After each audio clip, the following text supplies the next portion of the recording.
Well, hey YouTube, here I have this 2009 Mini Cooper S with about 74,000 miles, and I couldn't pass up the opportunity to show it to you guys just because it's such a cool little car.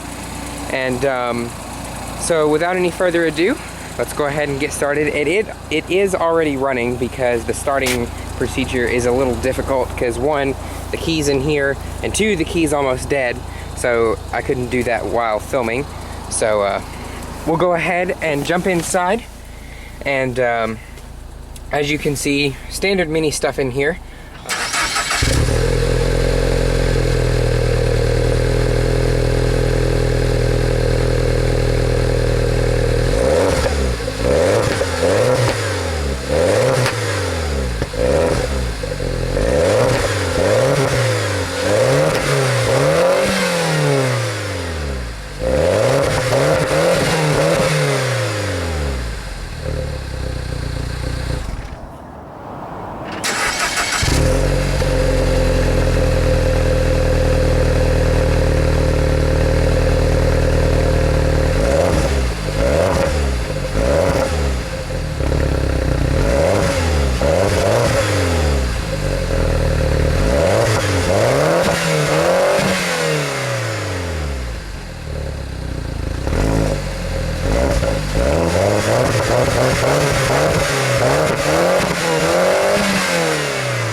So we'll go ahead and open up the hood and we'll take a look at the exterior.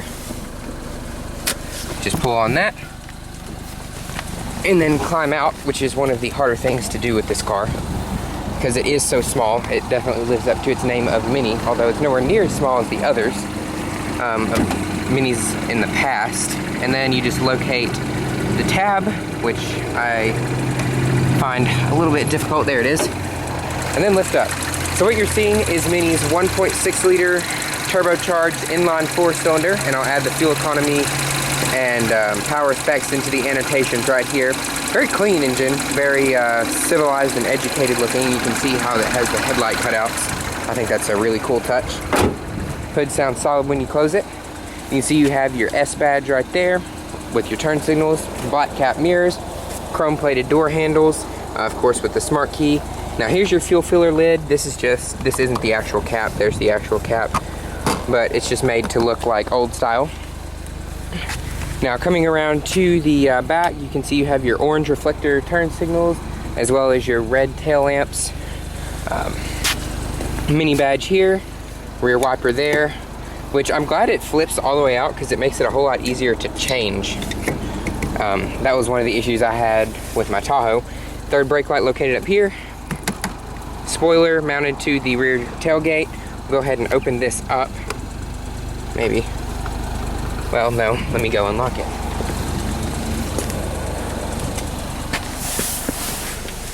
Let's see here. Unlock? That unlocks it, I think.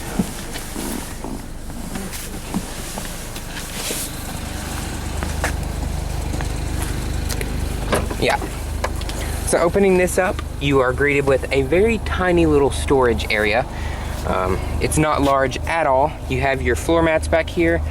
The seats do fold down, but they don't fold flat into the floor, which is a little bit of a disappointment, and I'm not even gonna bother with trying to get back there because it's impossible.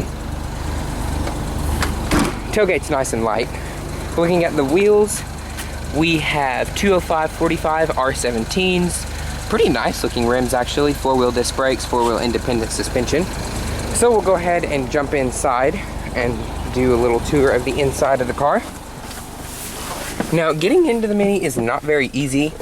It's a very small interior, and especially after you close the door, you just feel very tight inside the car.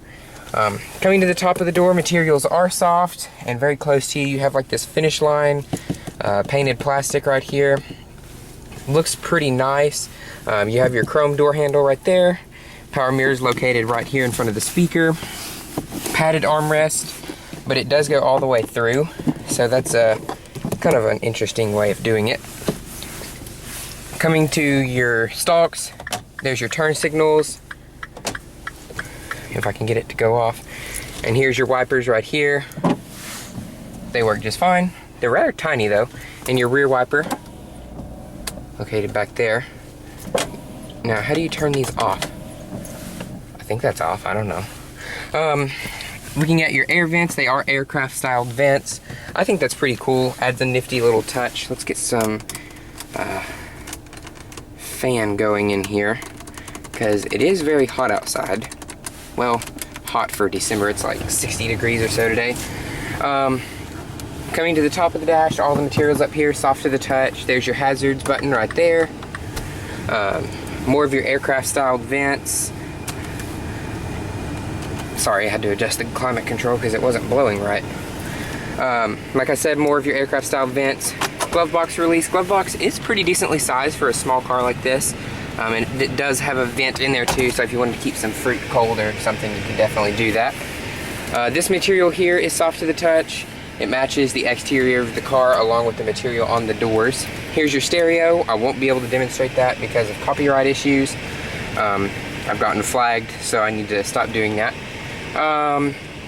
Coming up, auto dimming rearview mirror, interior lighting. There's your sunroof controls, ambient lighting, and your other interior light there. I really like these little switches. They're just kind of fun and funky. Headliner is like a generic paper towel, but it's not too bad, I guess. I've seen a lot worse, like in Nissans and stuff. Mirror and vanity light. Same goes for the passenger side, but that lid is a bit broken. So we'll just stick that up there. There's your oh no handles. You don't have one on the driver's side because you have another sunshade over here, which I find to be a little bit useless, but you know, it's okay, whatever. Coming down, here's your fan controls. You can see it works just like that. You just bump it up. It's not like a scrolling wheel or anything.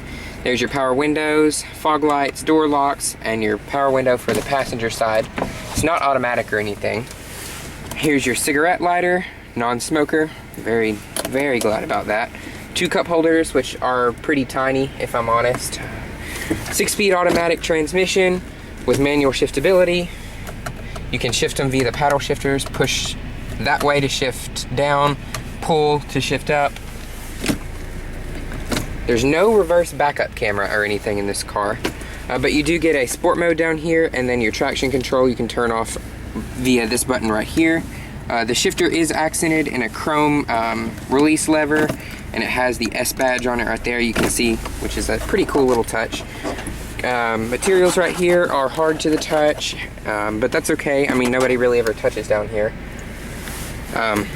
Handbrake is right here with a leather stitch boot. I'm not going to open this because these are notorious for breaking and I just don't want to mess with that. But opening this reveals another cup holder for the rear seat. Now here's your seat adjustment. That's your recline there, and you can see right here, there's your lumbar support adjustment, which is a very strange way of doing it. Now coming to the steering wheel is leather wrapped. You have sport bolstering grip extensions, which is pretty nice, feels very nice and meaty in your hands. You have your multifunction controls, your hands-free telephone, Bluetooth, voice command, cruise control right here. Everything's very just retro in this car, and I really like it. Your tachometer is just a little pod up here, and you have all your warning lights and your turn signals in there, and that's where your message center is, as well as your odometer and stuff like that. Giant speedometer. Some people say this looks like Mickey Mouse. Take it or leave it. I mean, it's just kind of its own little thing. You have more warning lights up here. There's your fuel gauge. It's an electric lit one, which is pretty cool. So here's your CD drive right there. It's called a mini boost CD, which it's trying to eject right now, but there's nothing in there, so it can't eject anything. Coming down here, you do have a little bit of a storage tray. Nothing very big though. And like I said, glove box. The lid on here is hard to the touch, but all the hard materials in here feel very solid and substantial. I don't really have a complaint with them, because this is a cheaper little car, and it's more about driving and performance instead of luxury. So overall, that's really pretty much it. I hope you guys have enjoyed this tour of the 2009 Mini Cooper, and thanks for watching.